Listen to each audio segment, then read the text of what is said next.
Hello, everyone. It is exactly 2 p.m. CET, and we would like to give you a very warm welcome to the South Pole Climate Chatter on making sense of net zero and climate positive, where we'll hear from experts from both the Gold Standard and South Pole. This is one of the first of several webinars on the topic of net zero, aiming to set the stage and frame the discussion for the subsequent ones.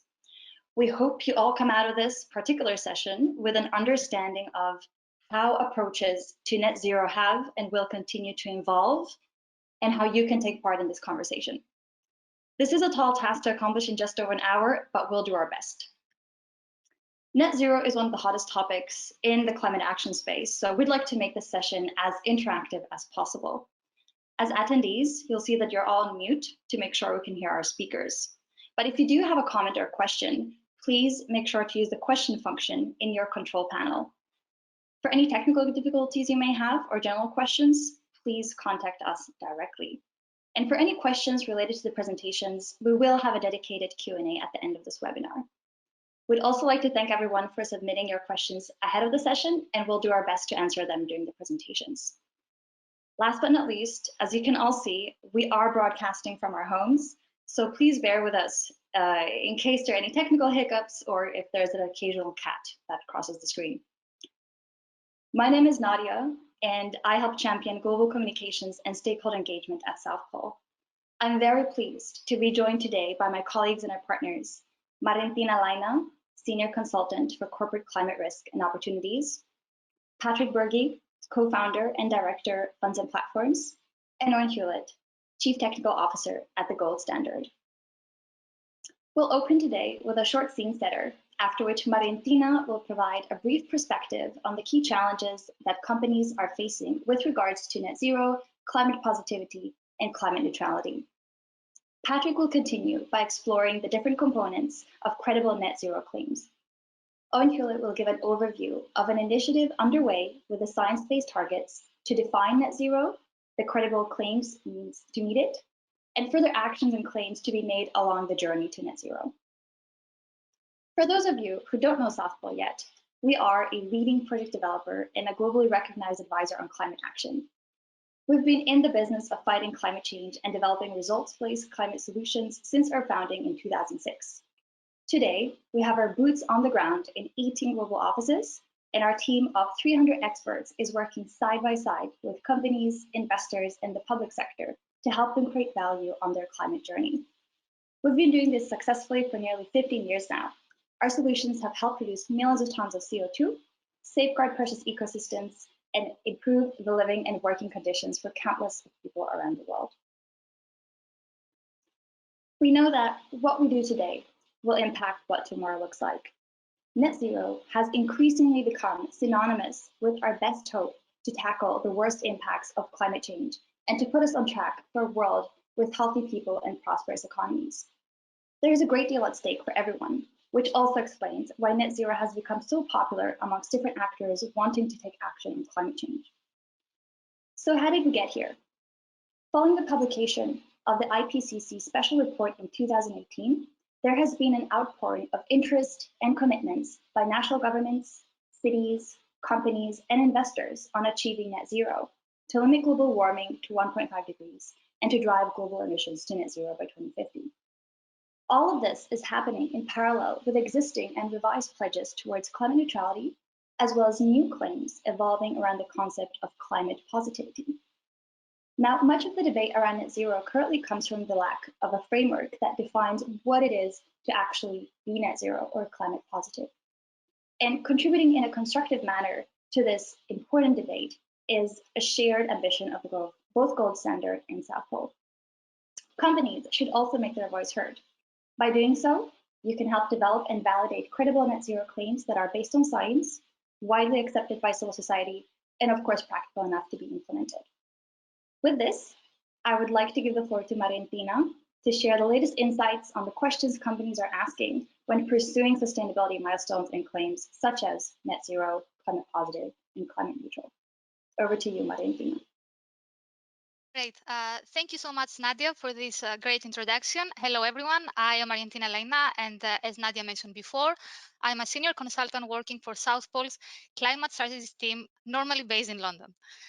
In my presentation, I will walk you through commonly identifying challenges that corporates are facing when it comes to defining a net zero strategy, but also I'll provide you some high-level preliminary considerations for navigating through these challenges, a bit setting the scene for Patrick, who will introduce us into South Pole's take on net zero.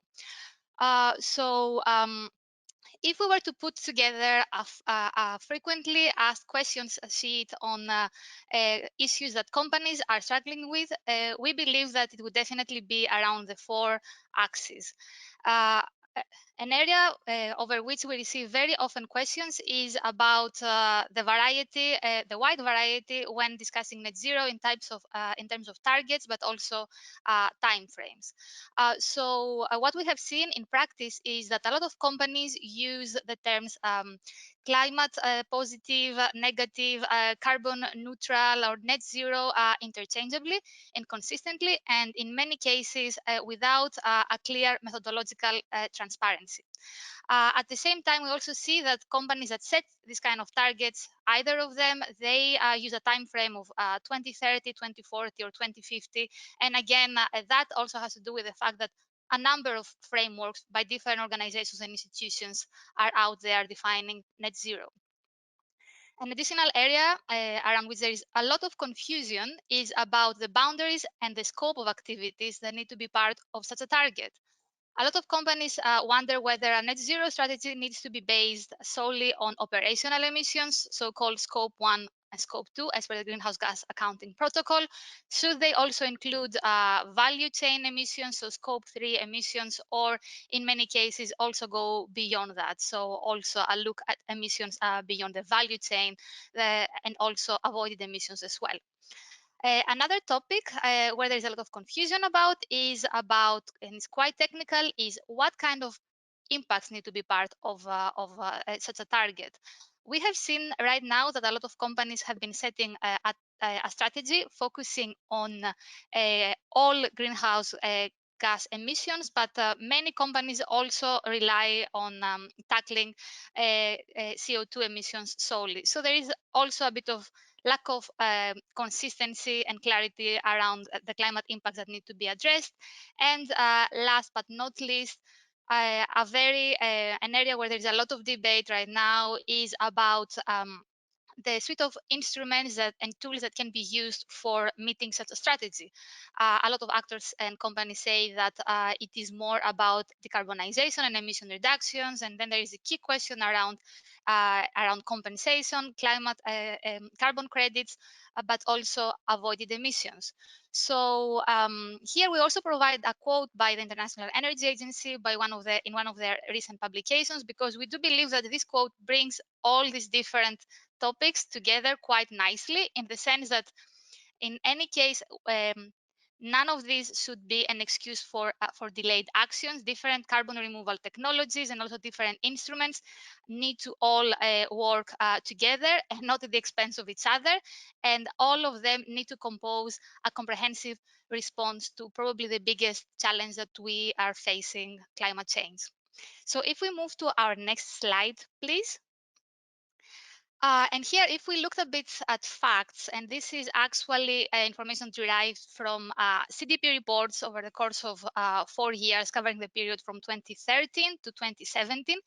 Here, one can really see that terms like carbon neutral, carbon neutrality, or net zero have been used increasingly, and actually, again, as we saw, without real transparency in an interchangeable way, and without let's say any kind of, in many cases, a lot of methodological explanations around that.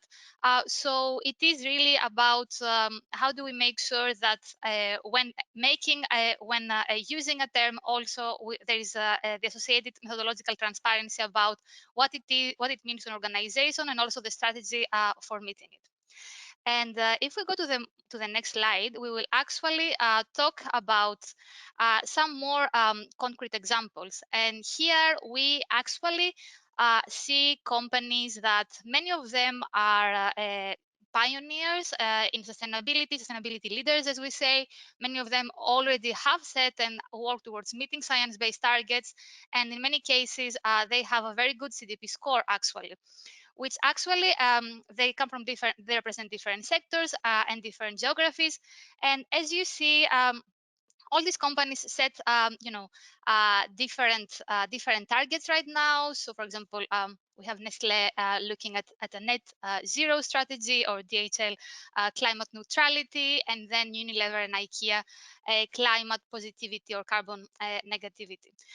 So what we really see here, and our key message from this slide, is that uh, companies that already have initiatives in place and they already have targets in place also look at how to accommodate a net zero climate neutrality or positivity or negativity. And these are not, and in a sense that a net zero strategy should not be viewed as an additional standalone requirement, but more about how can it work with existing measures, initiatives, and targets that are in place.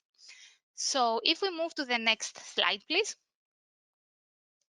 So here we thought we, special mention to financial institutions here, because things are quite interesting for them. And here we provide the example of two cases, WHEB and Nordea. So WHEB is a UK investment company, and Nordea is part of Nordea Group's providing financial services in the Nordics.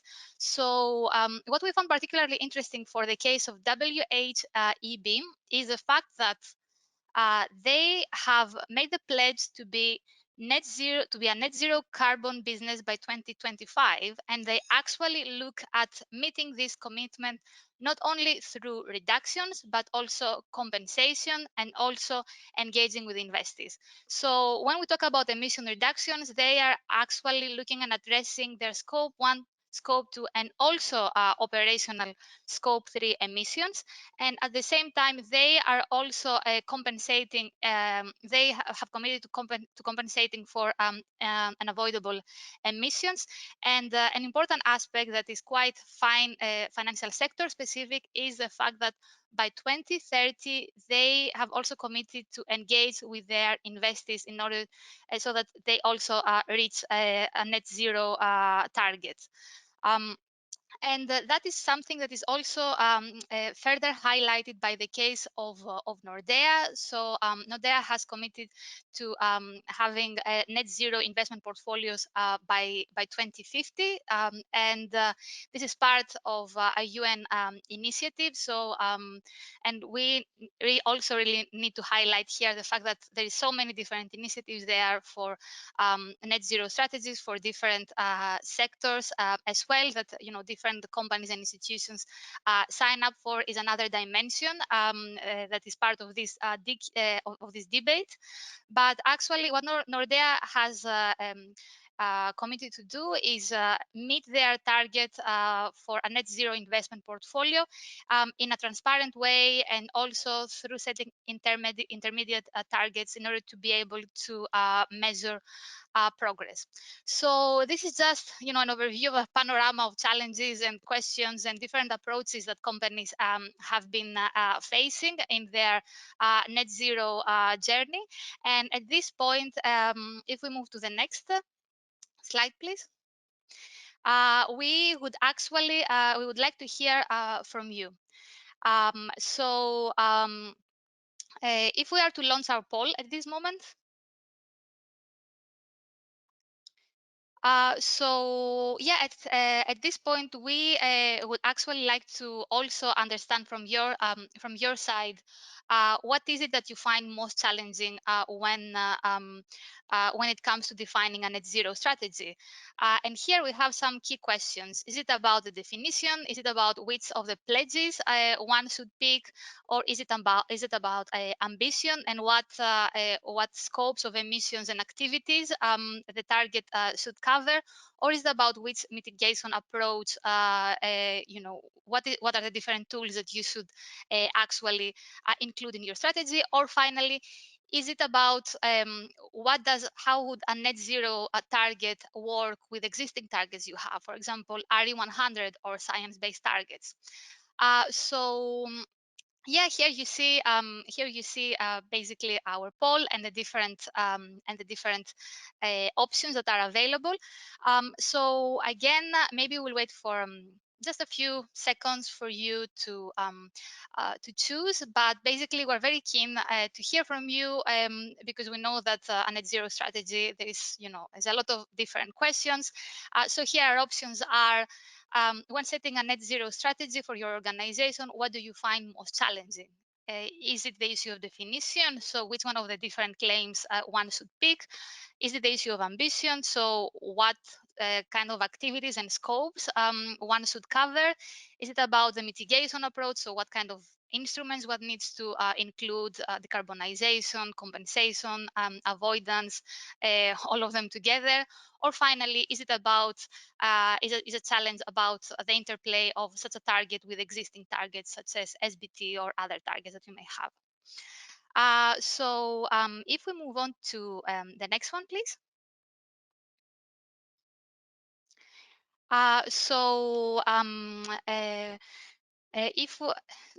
Just to sum up, before maybe we look at the results of the poll, as I said in the beginning of my presentation, what I really wanted to do is just to raise some key questions that we hear from corporates from different sectors all the time when it comes to defining a net zero strategy. And if we were to make some preliminary high-level recommendations for overcoming these initial questions, then it would be around the following 4 areas. At first place, there are different definitions out there. Make sure that the one that you choose for your organization has a credible background and there is transparency associated with it. Then the second one is around being able to articulate your net zero strategy clearly. So that actually has to do not only with the type of target, but also with the instruments that you will be using towards meeting the target.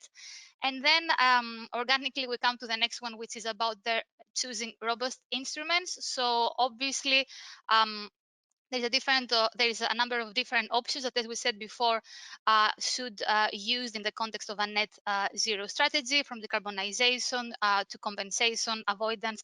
So make sure that there is the associated robustness that is needed for around the instruments that you use.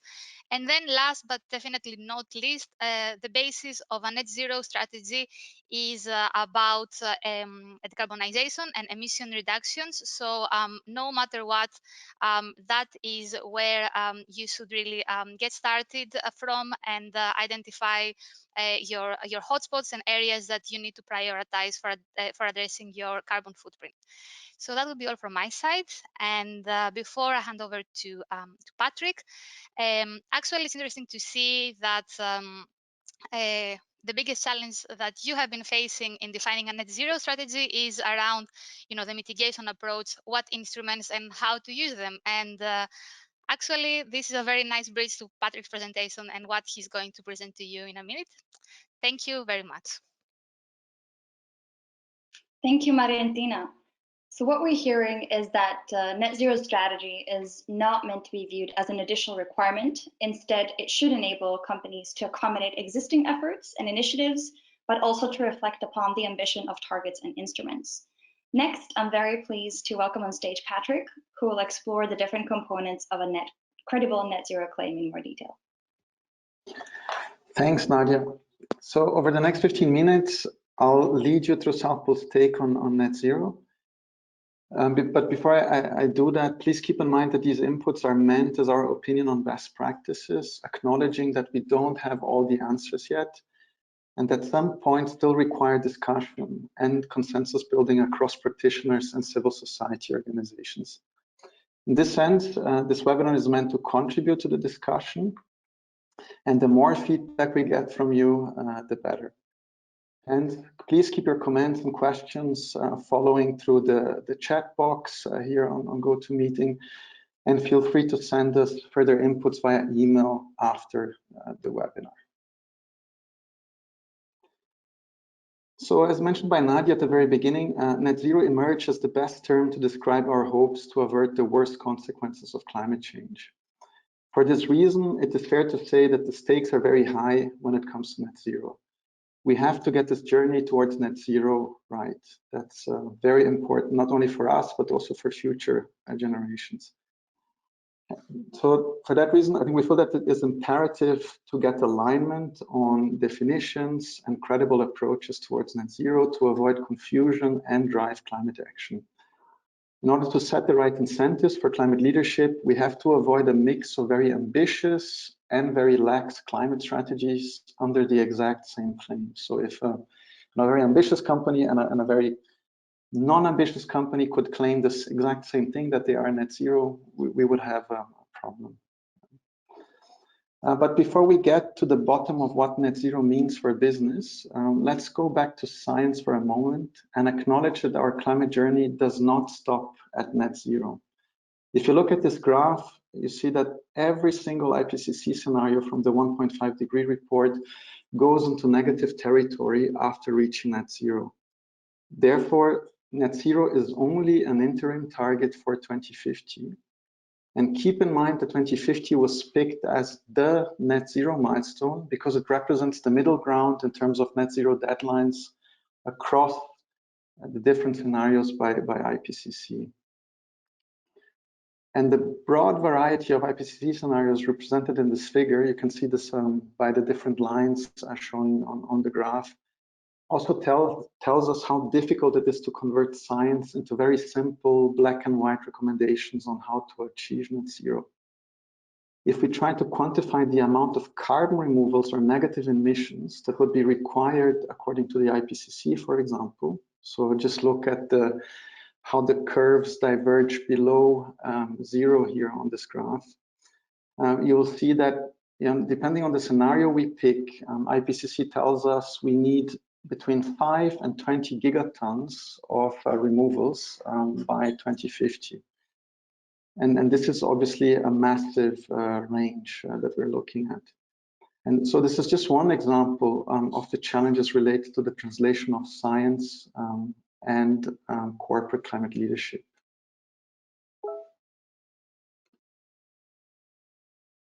Another important issue to keep in mind when thinking about net zero or climate positive targets is the fact that we are facing a huge ambition gap under the Paris Agreement. If we sum up all the pledges by national governments under the Paris Agreement, represented by the light gray curve on this figure, we see that we are far, far away from decarbonization pathways required to keep global warming within 2 degrees, which is represented by the yellow curve here on this graph. Not to mention the green curve, which represents alignment with 1.5 degrees.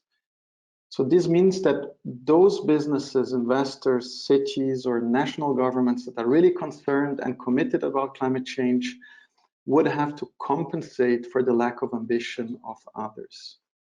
So the coalition of the willing, represented in this slide by the super penguin, would have to go beyond your average IPCC scenario to make up for the laggards on climate action.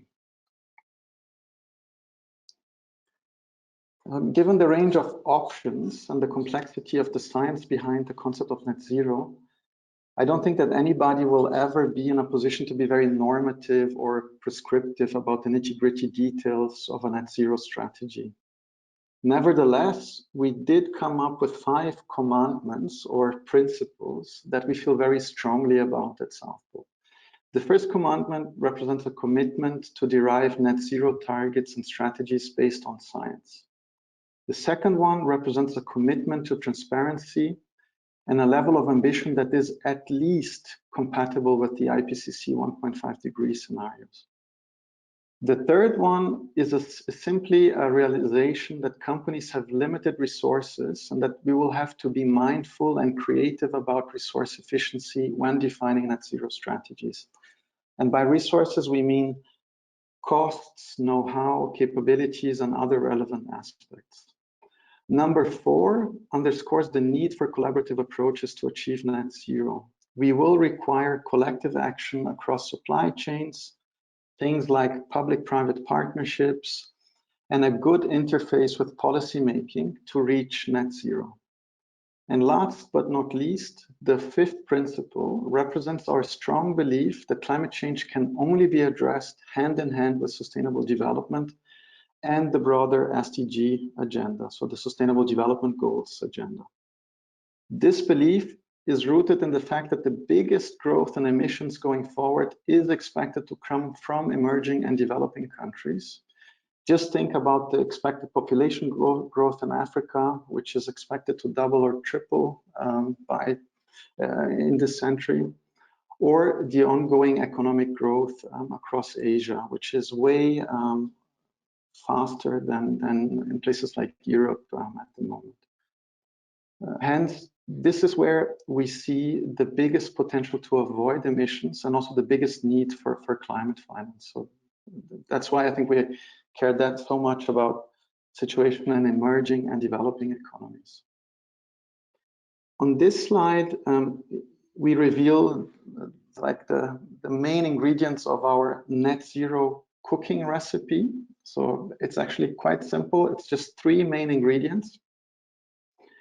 In order to reduce global greenhouse gas emissions in line with IPCC 1.5 degree scenarios, companies will require meaningful reductions across their scope 1, 2, and 3 emissions. So that's, I think, the first and most important ingredient. But we also believe that companies have a very important part to play in terms of avoided emissions within and outside of their value chain. So this is the second ingredient around avoided emissions.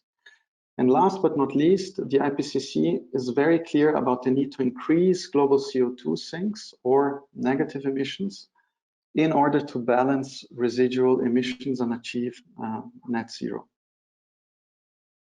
This would typically happen in the form of natural removals like reforestation or soil carbon sequestration, or technical removals like carbon capture and storage. So these would be the 3 main ingredients, but the big question is how much of each of these ingredients should we use and what would be considered a high quality ingredient?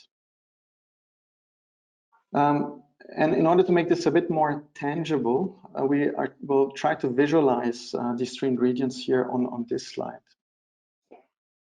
So the dotted line on this graph represents the expected business as usual emissions by a hypothetical company. So they expect a growth in emissions over time. As a first measure, the company can reduce its emissions through ambitious decarbonization efforts that are aligned with the level of reduction required by science. As a second step, the company would start investing in carbon removals, in this example from 2030 onwards, reaching the right level of negative emissions by 2050 to balance the remaining residual emissions at that point in time. This would bring the net emissions represented by the green curve here on this graph of the company to 0 by 2050, effectively fulfilling the net zero claim only then in 2050. So this is, I think, how this could look like. So in this case, net zero would be an end of state by 2050, and based on reductions and removals. But where would avoidance come in? And this is where I think we feel that avoidance can be used to increase the level of ambition of companies. And in this example, if we look at 2040, and at that point in time, the company would then invest in avoidance through things like carbon credits, and in proportion to the difference between their net emissions and 0 at that point in time, the question would be, could that company already claim that they are net zero by 2040? Or should this maybe be described by a different claim? This is, I think, the biggest question that is being debated at the moment when it comes to avoidance and how to use avoidance in the context of net zero. So in the next couple of slides, I'll try to be brief and just go a little bit more into detail of these three main ingredients, so reductions, avoidance, and removals, explain a little bit why they matter and how to get each one of these ingredients right. So let's start with reductions. So the case for reductions is very clear. Carbon footprint reductions are a must for any credible climate change mitigation claim, period. So I think there is no discussion about that. And without a credible decarbonization pathway, I think we anticipate that companies will be exposed to criticism going forward.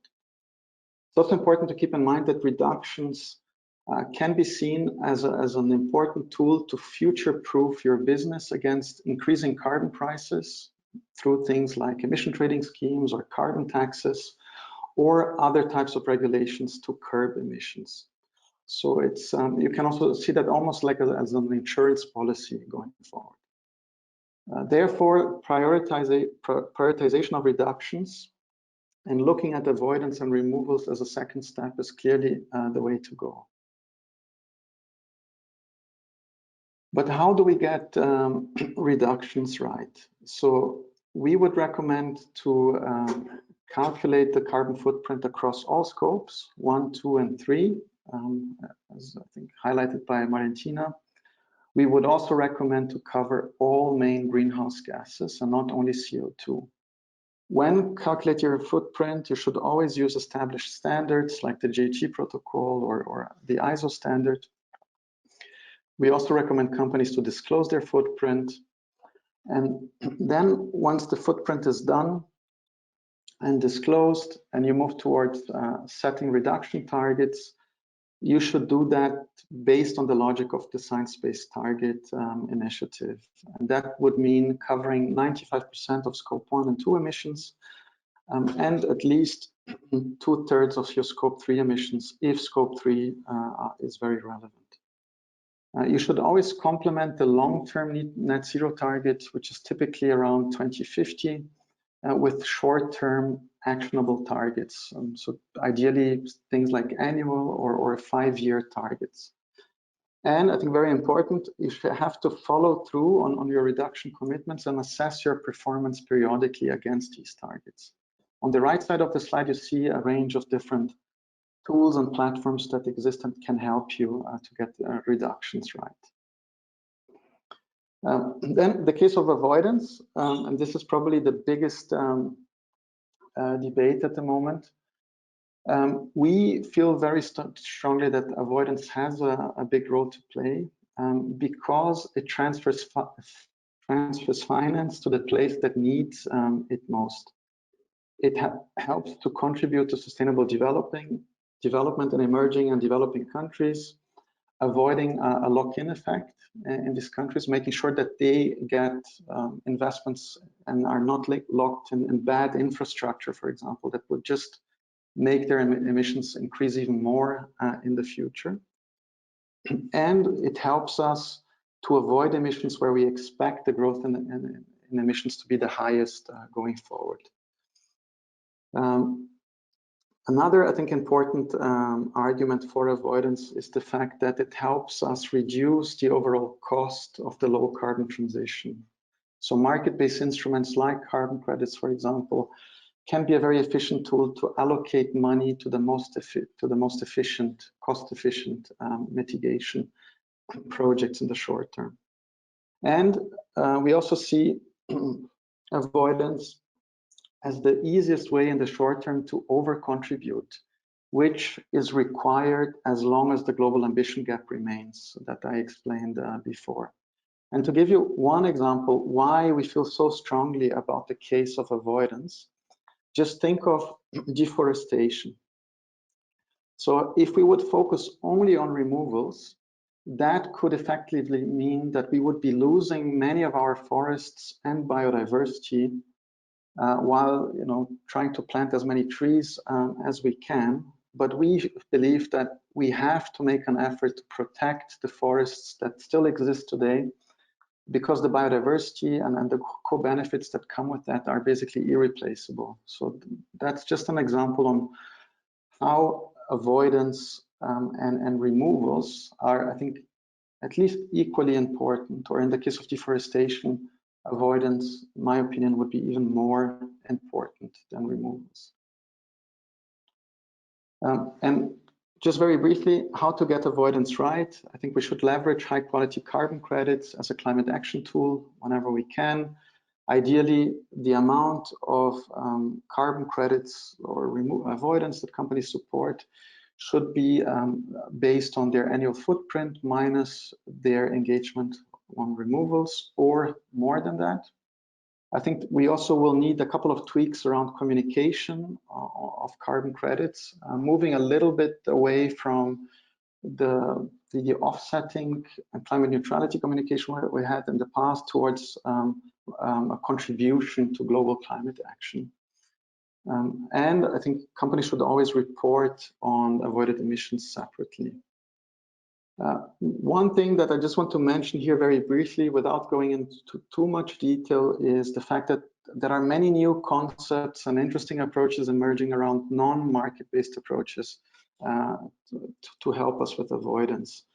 This would include things like carbon handprint assessments. That means an assessment of the avoided emissions of the products or services of a company. So addressing here the question, how does your company help others to reduce emissions? Then there is a lot of discussion at the moment on how to help the financial sector to assess the avoided emissions associated with their investments. And also, I think a big need for frameworks to help companies to align their research and development strategies with their climate strategy. And my last slide, I think the last ingredient is, I'll keep this very short, on removal. So the case for removal is very clear, and they are a must-have to achieve the IPCC scenario. So without these negative emissions, we won't make it. Here we distinguish between nature-based removals and technology-based removals. You see a couple of examples here on the slide. And in order to get removals right, we also would recommend to use high-quality carbon credits to quantify the impacts of such removals properly, also to avoid double counting and things like that. In terms of contributions or how much removals you should support, we believe that this should at least be aligned with the IPCC models that quantify removals, or proportional to whatever residual emissions you have. Or if you want, you can always go beyond that. And again, also here on removals, similar to avoidance, those contributions should be reported separately and not directly deducted from your footprint. So to maybe to stop my monologue a little bit, we felt it would be interesting to get your opinion on the question of avoidance, which, as we mentioned before, represents, I think, the biggest debate at the moment.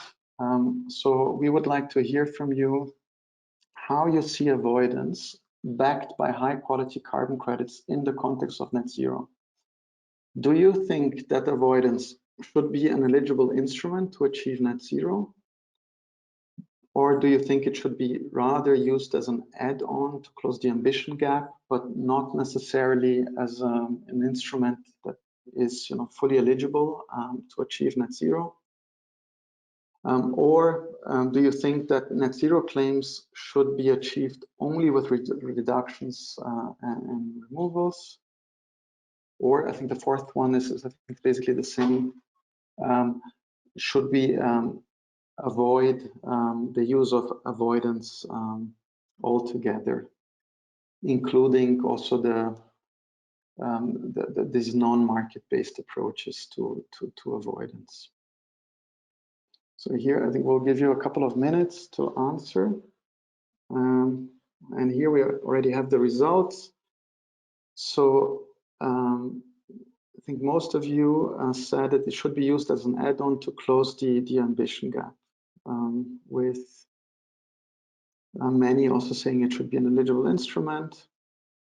And I think a very small of people saying it should not be used at all. So yeah, so that's, I think, very helpful to shape the discussion going forward. Thanks a lot. And I have only 2 slides to finish. So just to summarize a little bit on what on South Pole's take on net zero, we would like to underscore that net zero, according to our interpretation of it, is a process and not an end of state by 2050. So it's basically a journey, and we have to set short-term targets and see how we are performing against these targets. And we feel that if we frame this as a very long-term problem and look only at 2050, this could be even dangerous and just used to kick the problem down the road. We also, want to highlight that net zero will be a case-by-case approach, and we have to look at the context of every company one by one. There is no one-size-fits-all solution. And at the bottom of the slide, you see again the 5 main principles that I introduced and the 3 main ingredients. So just to refresh our brains again. And the last slide is just I think a statement to say that South Pole is ready to support businesses along their climate leadership journey. We are very committed to this topic, and with our climate leadership journey, we believe we have the right set of tools to help companies along the way. And with this, I close and go and pass it back to Nadia. Thank you, Patrick. What we're hearing clearly is that net zero is a process and one that is unique to each individual company. It also sounds like from South Pole's view, it's important that net zero targets are anchored in science, are ambitious and transparent, and supportive of the Sustainable Development Agenda. Next, I would like to invite Owen on the stage. Owen will give an overview of an initiative underway by the Science Based Targets Initiative to define net zero, the credible actions needed to meet it, and the further actions and claims to be made along the journey to net zero. Owen, over to you.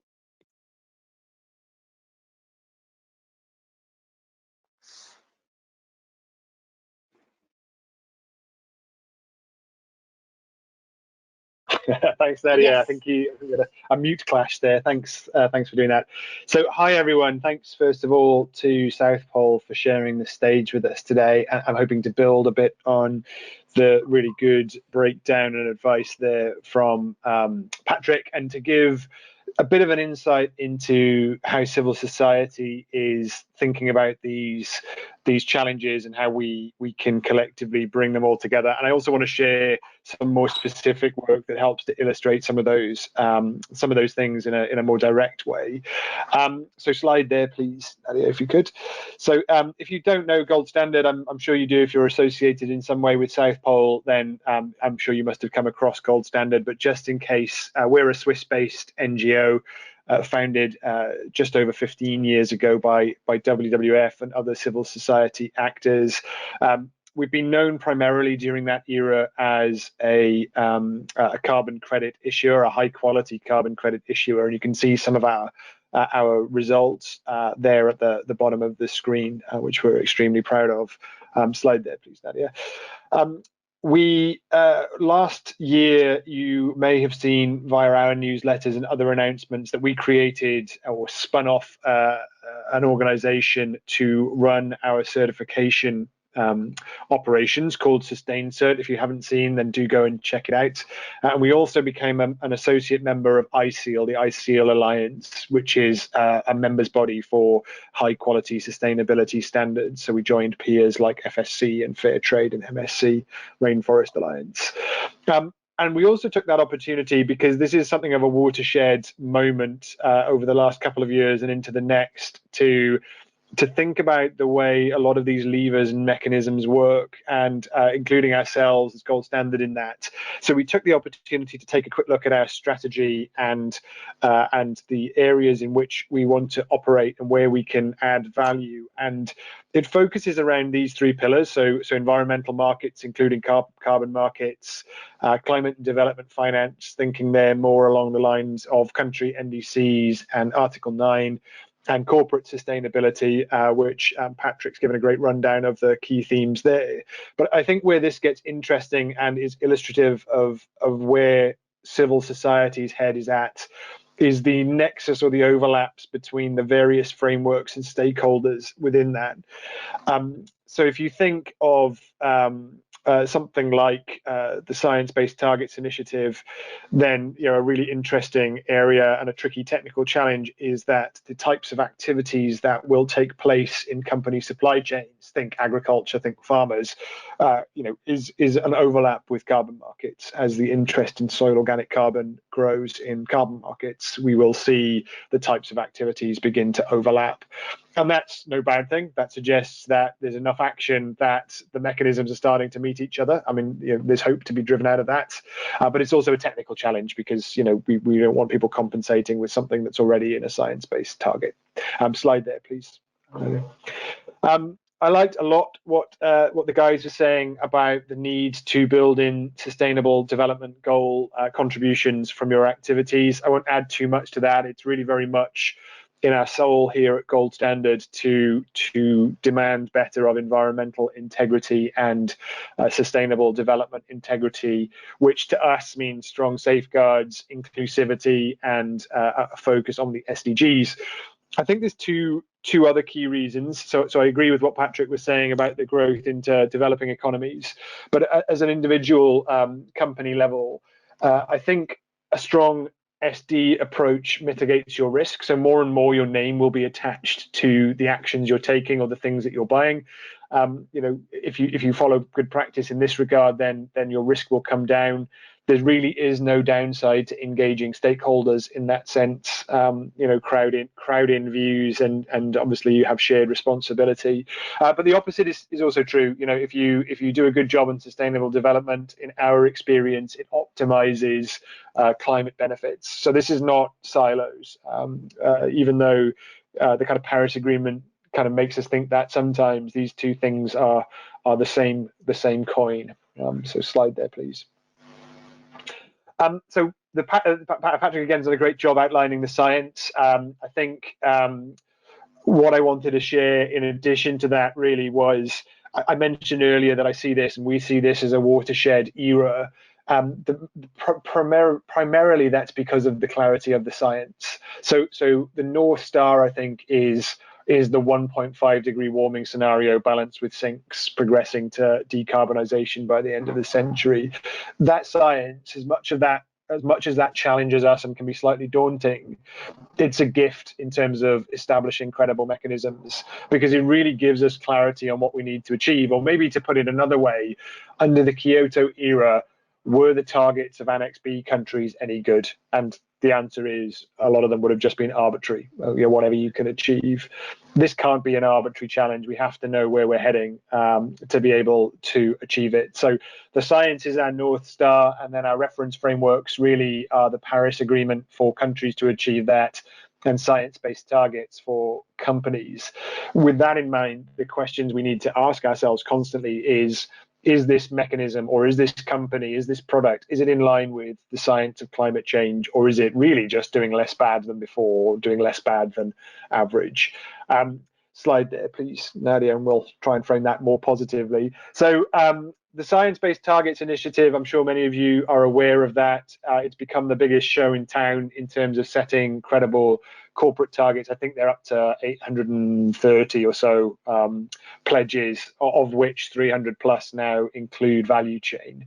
And they spent much of 2018 and 2019 connecting that to the definitions of net zero coming out of the IPCC, and thinking about what it means for companies. And the working definition is there on the screen, meaning a reduction of internal emissions, in-boundary emissions, scope 1, 2, 3, in line with 1.5 degrees, and balancing that with balancing that with removals.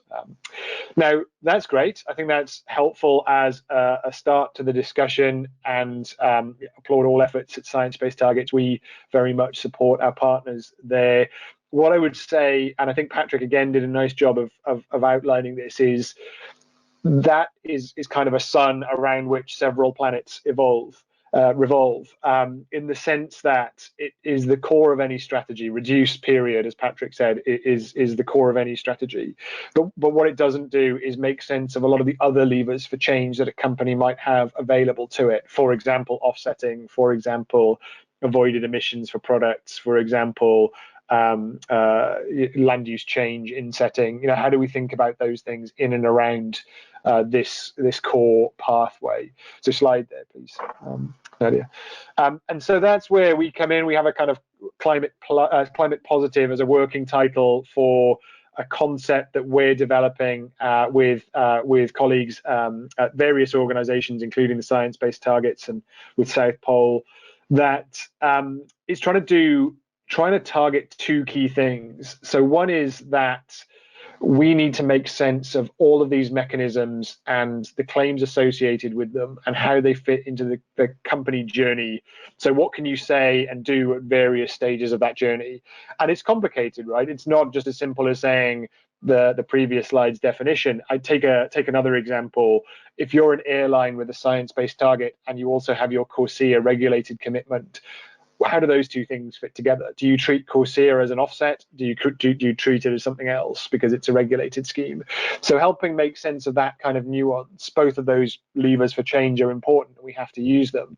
How do we align those things? And I think for me, the science unlocks this watershed moment, as I keep calling it, which is a will on the part of civil society and government and practitioners to make sense of this big old ball of wool of all these mechanisms we have. And if you tug at one thread, something else pops out. And it is complex, and we are going to have to lean into it to come out the other side with something simple that everybody can understand and can use. But we shouldn't be afraid of that complexity. Now, the second thing it needs to do, and something which really inspired me when I joined some of the science-based targets discussions, was that we need to normalize the 1.5 degree pathway and net zero. So it's tempting to do two things when you're a company looking at that. It's tempting to look at it and say, to be a climate leader, I need to do that. And it's totally understandable. I mean, especially if you're selling to a board who needs to invest. But the reality is the science doesn't make that leadership. It makes it normal. It can't be leadership that gets us to the thing that science says we have to do at a minimal level. So it isn't really leadership to get to that stage, which leaves a gap for what leadership needs to be. And we see some interesting emerging examples, some named already today, places like Microsoft, for example, that are thinking deeply about what it means to do this, what should become a basic ingredient, but also go further in various ways. And I think civil society needs to take some time out to think about what that means.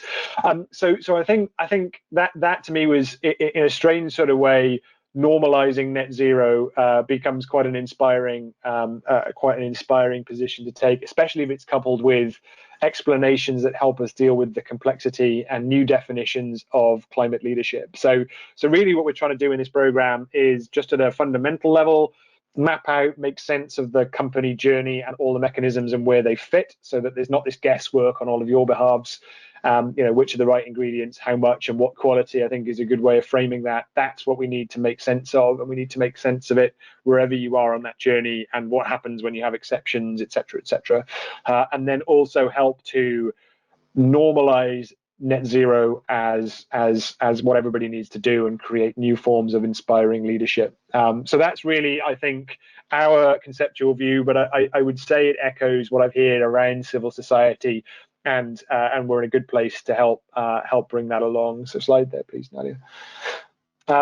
This slide is really just an extension of that. So we've tried to communicate it as clearly as we possibly can, in the sense that when you really boil it down, the mechanisms for companies, you have reduce within and finance beyond. Now that's oversimplifying, but sometimes oversimplifying can really help us make sense.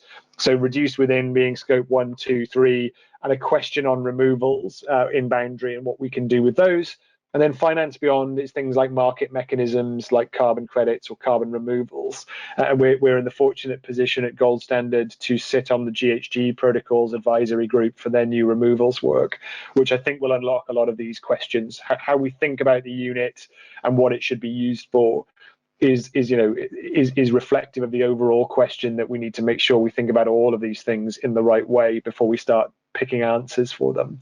And then I just wanted to close out by focusing on one of our programs called Value Change. You can find a lot more about this on our website, but it's interesting because I think it's really at the heart of the issue, which is to say, how does an action, a climate mitigation action, reflect in this Venn diagram? Because in reality, it's not a nice, clean, easy split between reduce within and finance beyond. I already mentioned the overlap between scope 3 and markets, but even within a single project, if a company reduces something with its dairy farmers, then the GHG protocol makes clear what you can report, but the odds of you clearly defining a program tightly enough that you only affect what you report, there's going to be some residual in that, and so this program is helping to make sense of those boundaries and is therefore being quite impactful in that sense. That slide there, please, Nadia. So I'll give a very, I just wanted to say actually, so some of you may have seen, and this has likely moved on a little bit since, but this is something that colleagues at Science Based Targets presented in New York last year, and is kind of reflective of the process and deliverables and outputs they're expecting from the net zero side, which we very much support. We absolutely need a legitimate view of what net zero means in all of its glory and complexity. And then I think where our work around the climate positive can help this is to make sense of the mechanisms, the planets that revolve around this sun. So do take a look at this. Like I say, with a note of caution, it may have moved on somewhat. I thought it was quite a useful explanation. I'm sure it'll get circulated. That slide there, please, Nadia. I think, sorry, just a summary there really of all of that, really just, when can we use these different mechanisms and what are the appropriate claims around them driven by science. But I just really want to wrap up by talking about our value change program and where that fits. So slide there, please, Nadia, as well. The value change program has predominantly focused on, so far, corporates that fit in the agriculture or apparel space in terms of their pilot programs. And what we quickly see from that is a need to better understand the role of nature-based solutions and removals. So what we've been giving a lot of thought to over there and with our colleagues at the GHG Protocol is, how do we grow the portfolio of removals to serve the overall net zero target at one level? And you can see some of the activities that Gold Standard intends to focus on there on the right-hand side, whether it's in markets or whether it's in reporting. But also, how do we make sense of the unit itself? So what's the unit of measurement and how does it fit in science-based targets, or how does it fit if it's outside? If we're counting external removals as part of net zero, is that offsetting or is that something else? So I would say that a big part of this conversation going forward will involve the role of removals. But I would also like to caveat that quite heavily by saying there is still a real importance to drive emission reductions units as well. I think the South Pole guys did a good job of kind of highlighting that you're on pretty solid ground to be reducing in line with science and offsetting your residual until the complexity is dealt with. Now, some of the mechanisms may change later, some of the claims may evolve, but I think you're on pretty solid ground with that strategy in the short term while this is all kind of unpicked. So to close out, Nadia, please slide. So do go and take a look at our value change program. It's been in 3 phases. We've developed guidance with colleagues at the GHG Protocol for how to do projects and programs in your supply chain. We have a series of corporate working groups so far in agriculture and apparel, but still open to others. And South Pole colleagues at South Pole have been involved in various stages of that, which is great. But if you are interested in being part of this conversation, then do reach out. And then excitingly, we have, I think, 7, maybe 8 now pilots that are testing the guidance and certifying projects and using the outputs to report against science-based targets. Slide there, please, Nadia. The guidance is really all about quantifying the impact of an intervention and then how to include it in your science-based targets. But I think the conversation around it is what's really important, because it's really at the cutting edge of what is in your boundary and what is external. How do you use emission reductions versus removals? How does scope 3 interface with carbon credits? And so in a strange sort of way, this relatively minor point to clarify in the GHG protocol how to account for projects has spawned this huge conversation around how do we make sense of the mechanisms as they start to come together. So I would recommend taking a look at it. Do, like I say, reach out if it's of interest to participate in some way. Slide there, please, Nadia. The working groups so far have involved some huge names, as you can see on the screen there. We're into working group 3, working group 4 is planned, and it's a real opportunity to engage with the conversation around the GHG protocol and science-based targets. So you can see there that colleagues over at WWF and WRI are involved, as are CDP. They're 3 of the 4 science-based targets partners. So this program has a real influence, and I think if you are keen to understand what's going on in scope 3, then this is a really great place to be part of that conversation. I think next one's last but one. And just in pilot testing, I just wanted to share, because it's a novel use of a standard like ours. So we're known for issuing carbon credits through certification, but in this case, our certification is in the form of statements that can be used to update things like emissions factors for inventory reporting. So a slightly evolved version of our requirements for a slightly different purpose. Slide there, please, Nadia. And if you want to see a good example of that, then Mars, one of the co-founders, have a case study up on our website. So if you're kind of interested in seeing how this actually plays out in reality, then that's a really great kind of illustrative example, and more pilots will get posted there for inspiration and information. Slide there, please. And I think that's it from me, Nadia. I think I'm handing over to you for polls from there.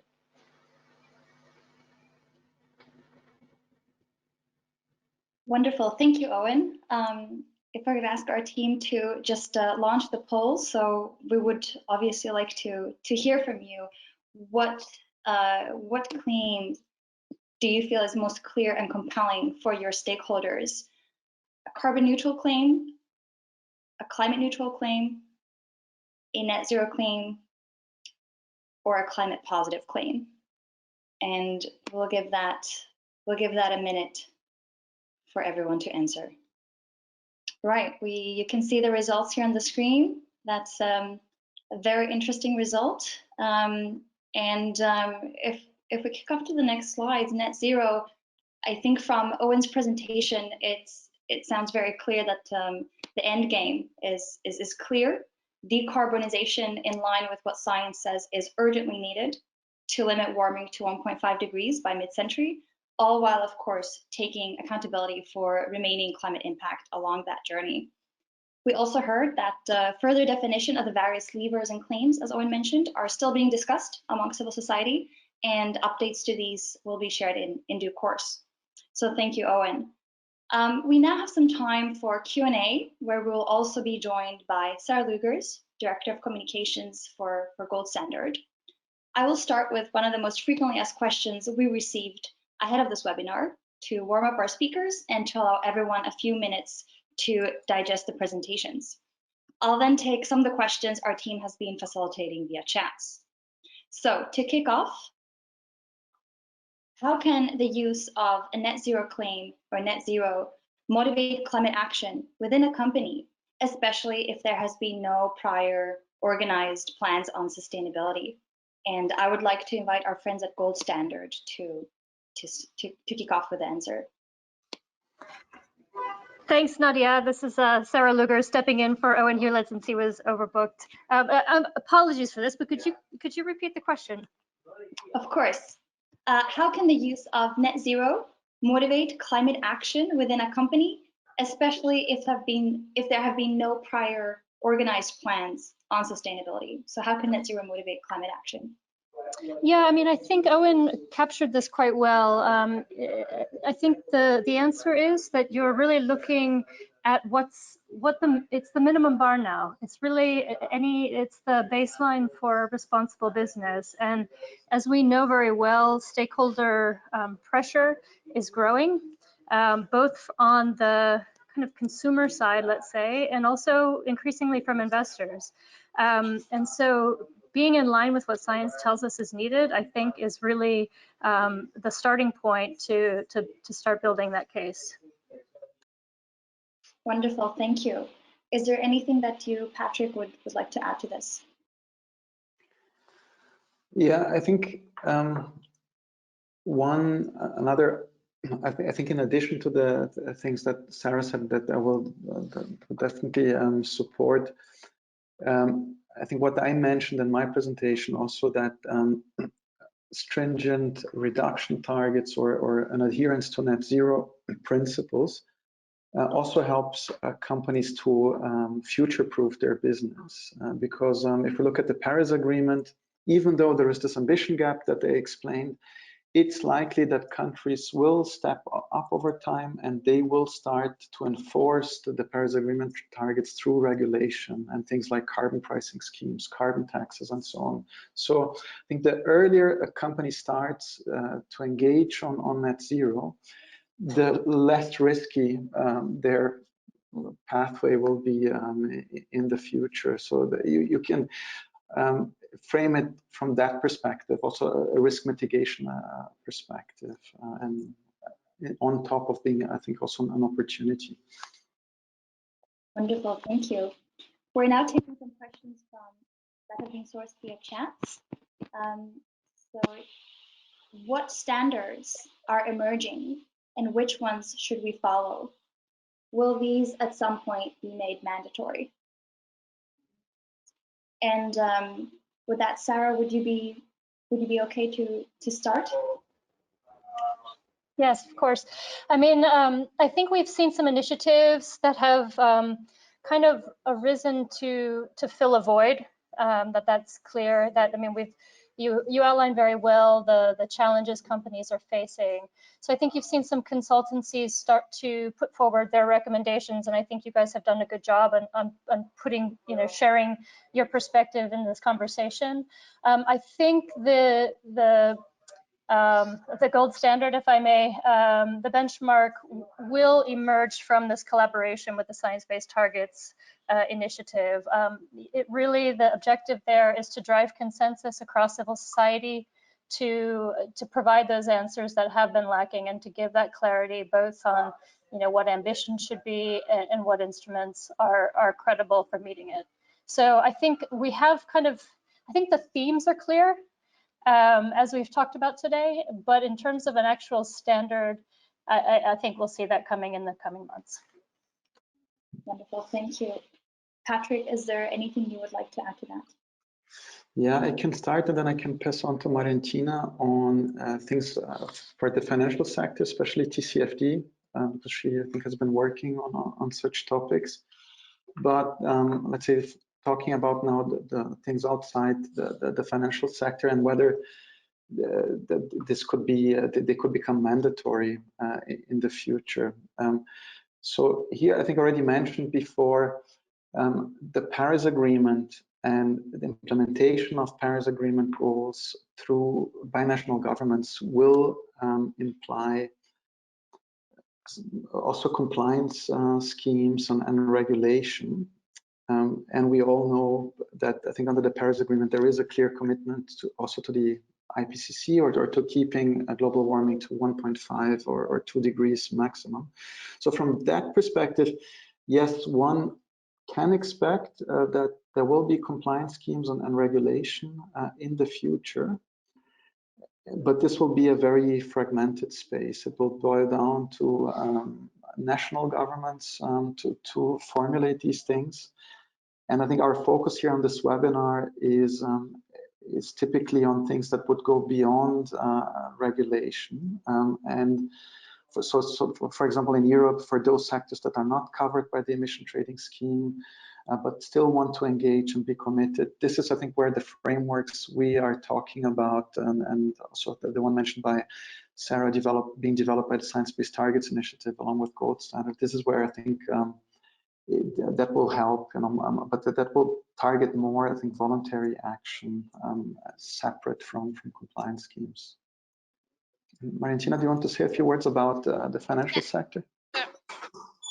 Yeah, sure. At first place, also to add from my side that we have also seen right now a number of countries that have made the commitment to become net zero, including the UK or Norway or Costa Rica. And it will be interesting also to see how these countries basically are going to scale down this commitment also to different organizations and maybe the corporate sector. So that's something definitely to be mindful of. But as Patrick said, probably it's not going to happen in a unilateral way, but more in a fragmented way, and based on national requirements and strategies.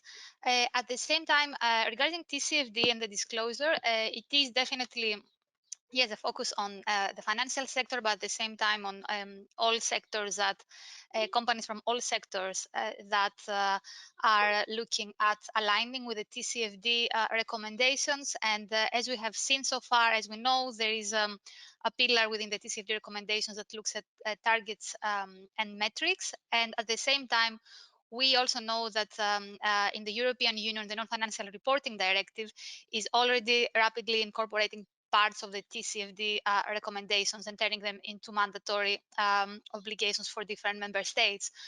So, we wouldn't be surprised if that is also something to be accommodated in the transposition of the Non-Financial Reporting Directive across different member states as well.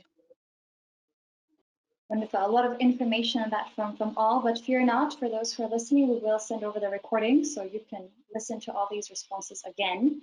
We have a pressing question from the chats. Is there a clear difference between carbon neutral and net zero? And once more, I'd like to make sure we start with our guests and partners at Gold Standard.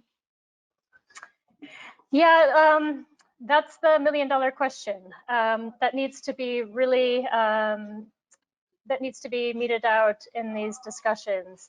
The working idea, if I may share kind of what the thinking is at the moment, is that net zero refers to that longer term trajectory, and that carbon neutral is rather a claim to be made along the way, wherein you're taking accountability for the residual emissions along that pathway. You can parse the semantics, and it's clear that there will be some lively debate around that, but that's kind of the state of play, I would say, to be confirmed. Wonderful. As you said, the $1 million question. I'd like to bring Patrick in. Yeah, no, I agree. That's probably one of the big questions that are being debated at the moment. And you could argue this one in so many different ways. If you look at the IPCC, for example, there, I think the terms net zero and climate neutrality are used like synonyms. So, and we see this also in some claims by companies that sometimes they commit to net zero, but they also refer to it as becoming climate neutral by 2050. So that could be one way to see it, that these are just synonyms and they go hand in hand.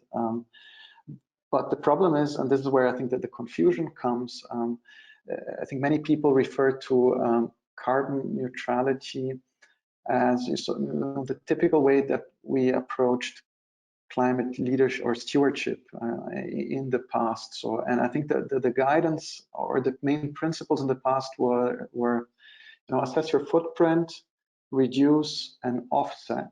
And offsets were very often focused on, I think most of the carbon credits, for example, used for offsetting came from avoidance of emissions. And we didn't have that explicit distinction between avoidance and removals in the past, which is new, right? And I think that's probably the biggest new thing about net zero, is that we need to be very explicit about removals, and removals have to be part of the net zero strategy. That's the new element. And then there is this debate, on what do we do with avoidance?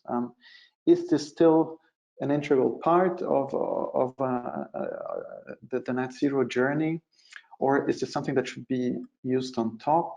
Like I think the example mentioned by Sarah, if you could take a view that net zero is based on emission reductions and removals, and then you use avoidance along the way as a way to complement that, and you could call that maybe I'm carbon neutral along the way until I become net zero by 2050, right? So, but I think we would have, as you saw in our presentation, slightly different approach or suggestion on how to define net zero. But this is really the million-dollar question that is up for debate at the moment, and where we would actually like to see some alignment and buy-in from civil society as well. Otherwise, what will happen is, with 10 different types of definitions and a lot of confusion in the market on how to use these things.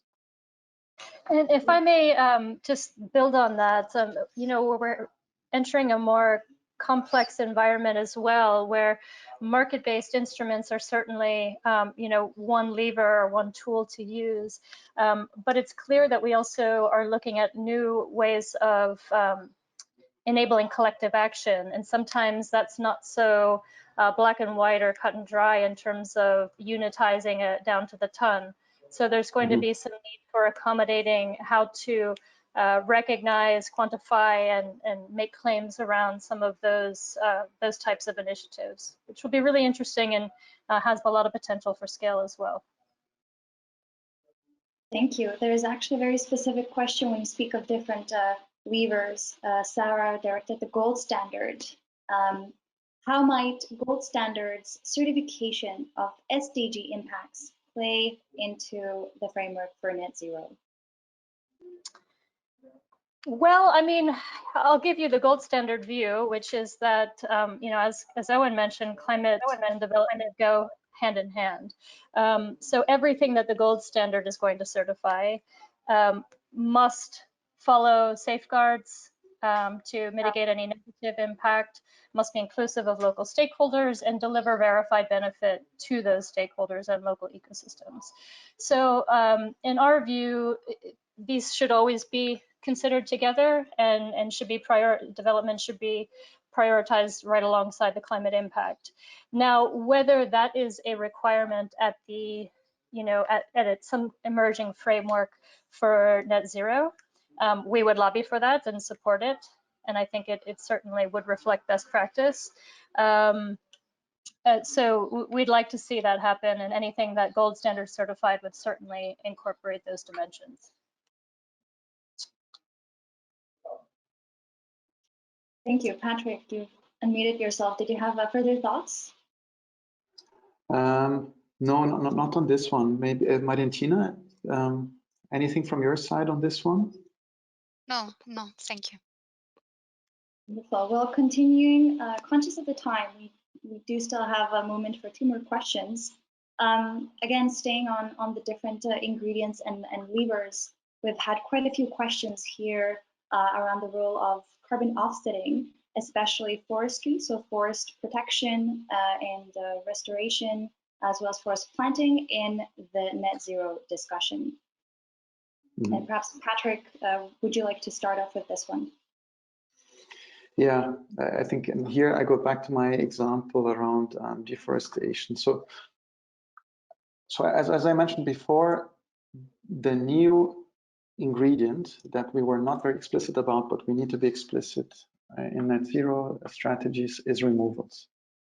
And when talking about removals, we distinguish between technical removals. These would be things like carbon capture and storage, focusing on CO2 capture from biogenic sources. So either direct air capture or capturing CO2 from like biomass power plants, for example. So that actually limits the amount of technical removals that we can do quite a bit.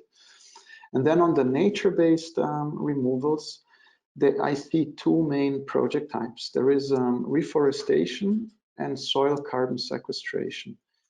On reforestation, these things are quite established under leading carbon standards, like, for example, the VCS, but also the gold standard. They found very good ways to deal, for example, with tricky things like permanence. So the question is then, if you start planting a lot of trees and the next year your forest burns down and all the CO2 goes back to the atmosphere, what does that mean, right? So, and I think the high quality carbon standards found ways to address permanence risks. And that's why we would, recommend to use high quality standards when tackling reforestation. On soil carbon sequestration, there is still a lot of methodological work to be done. So that's, I think, a very interesting, high potential area that was also not maybe a missed opportunity in the past. But here, I think we still need to work on frameworks to quantify that. So that's the removal part. On the avoidance, and here I would state again, my personal opinion, avoiding emissions in the context of land use would be equally important to removals or even more important. And the classic project type here would be avoided deforestation. So we feel it's super important to protect forests while they're still standing, as opposed to just letting deforestation go on as it has been happening over the last few years and losing a lot of the precious biodiversity that we have in these forests. So that's why, you know, when it comes to avoidance, forest conservation should play a very important role. And I would be very sad if we would throw this out of the mix of instruments to be used in the context of net zero just because we are have a very narrow definition of what net zero means.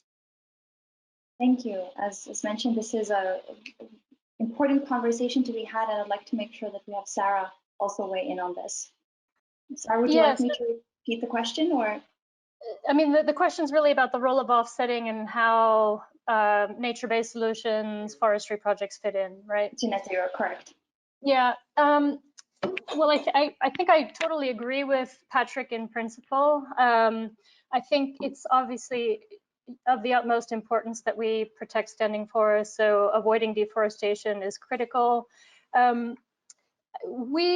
Where we think there's a bit of work to be done is around making sure that these project level activities are linked at the national level to safeguard against potential leakage and other challenges.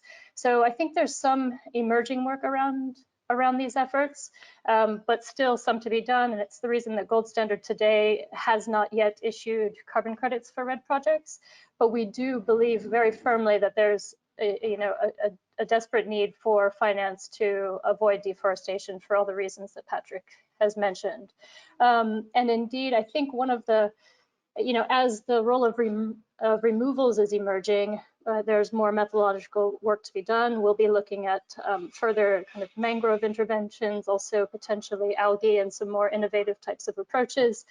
They are trickier, so we need to make sure that there are proper safeguards around them for permanence and other issues. And there is some work to be defined around how to distinguish removals from avoided deforestation. So definitely a role, some maturity to come, and some technical questions to be answered for sure.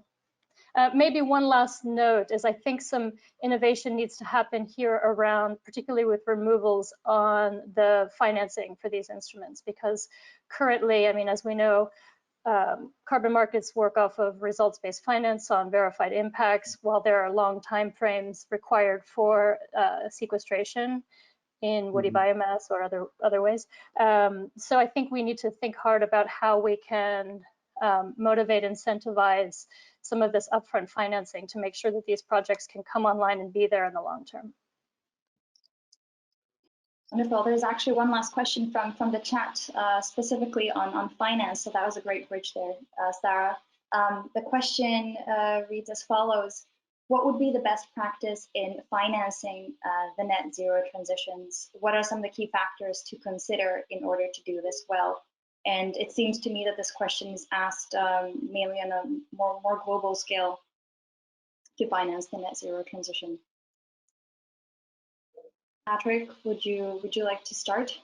I would pass this one to Mariantina because she, I think, had two interesting case studies on finance. Maybe, yeah, you could give a few insights from that work. Nadia, is the question specific to basically financial institutions? Could you please summarize it again for me? Wonderful, I can. So the question goes as follows: what would be the best practice in financing the global transition to net zero? What are the key factors to consider to do this well, in order to do this well? Yeah, okay.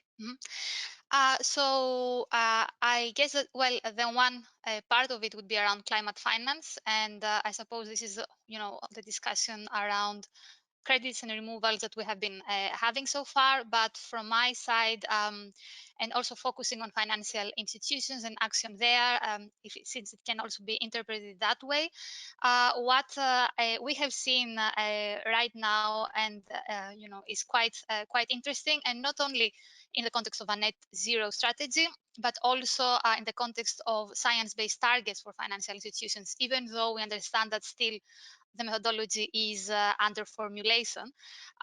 What we have seen is that, and in line with TCFD recommendations, what is expected to a certain extent from financial institutions so far, even though we're not talking about mandatory regulation, is that financial institutions also engage with companies, for example, as we saw before when we were talking about an investment firm engaging with their investees for influencing them to also set a net zero target. So we actually see that in this case, their role can be very, very catalytic in basically influencing a number of different organizations towards the right direction. And obviously that needs to be underpinned by the right level of transparency, but also measurability, and also technical methodological aspects that are needed in order to make this happen. Wonderful, thank you. And Sarah, if you still want to weigh in on that, you also mentioned the importance of climate finance towards some of these projects or levers in supporting the transition, very briefly. Yeah, indeed. I mean, I think we've heard a little bit already about some innovative and more blended finance models where the risk is perhaps allocated, where public institutions might be able to step in the more challenging or higher risk projects that have high impact. I think that's one lever, let's say. I think we need to think about, I mean, this is a little bit ideological, but putting the incentives in the right place for the future that we're working towards, net zero being one kind of measure of that. And you can think of carrots and sticks in this context. I mean, a carbon tax is one kind of blunter instrument, but when Owen walked through that value change work, there's a possibility that at the end of that certification process, companies can have lower emissions factors for some of the commodities that they're producing, which could be passed along the value chain at a higher price premium. So we're incentivizing more of this action where companies, I guess back to that building the business case, these can be ways that we can stimulate the transition in that way.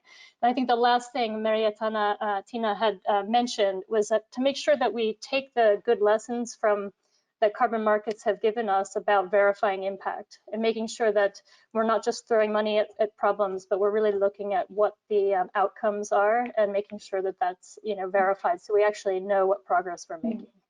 Wonderful. Well, thank you, everyone. This has been a great discussion. I'm afraid that our time together is very quickly coming to an end, but we do want to continue the conversation. We have some equally interesting climate chatters coming up this month. And we invite you to find out more about these on the official page.